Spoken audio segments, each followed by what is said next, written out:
Let's check in with some of our eyewitness weather watchers. They've been watching this forecast closely and, of course, sending us their reports. You can see high temperatures today all across the region, across the Weather Watcher network. Got very, very warm, well above average again. Eileen up in Gilbertsville, 80 degrees there. Bill in Levittown hit 82. Gary in Landenberg at 80, 81 at Phil's house in Chestnut Hill, and 82 for our friend Walter in Newark, Delaware. So a very, very warm and sticky kind of day. Not a ton of sunshine. Most of the day looked like this. You can see Lynn showing a few breaks of blue sky this afternoon, but the roads are wet, falling leaves as well. And it's a good point Lynn makes that if you have a lot of falling leaves, especially areas further to the north that are seeing a little bit more of that foliage, that can cause slippery conditions out on the roads.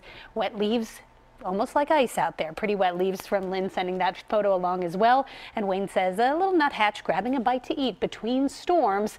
Got to get out there while you can because more storms are on the way. Let's take a look at the position of now Tropical Storm Michael, which is centered over portions of North Carolina and Virginia this evening. There is a tornado watch across those areas. No tornado watch for our area yet, but portions of southern Delaware and South Jersey are in a slight risk for severe weather. It's usually these outer bands on the northeastern side of a storm, the right front quadrant of an advancing tropical system, where you can get some rotation, some brief rotation leading to the risk for potentially an isolated tornado. Now, I do think the best risk for that will be further to the south here this evening and tonight, but can't rule out the threat for severe weather in our southernmost zones here tonight, and heavy rain is going to be the biggest impact from this system. So right now, everything's kind of scattered in nature, but with all that tropical humidity in the air, any shower or thunderstorm that does form is going to dump heavy rain. In fact, flood advisories have been issued across portions of the Lehigh Valley. Over an inch and a half of rain fell very quickly in portions of Northampton County. So if you're driving through this, or perhaps if you're out at the Eagles game,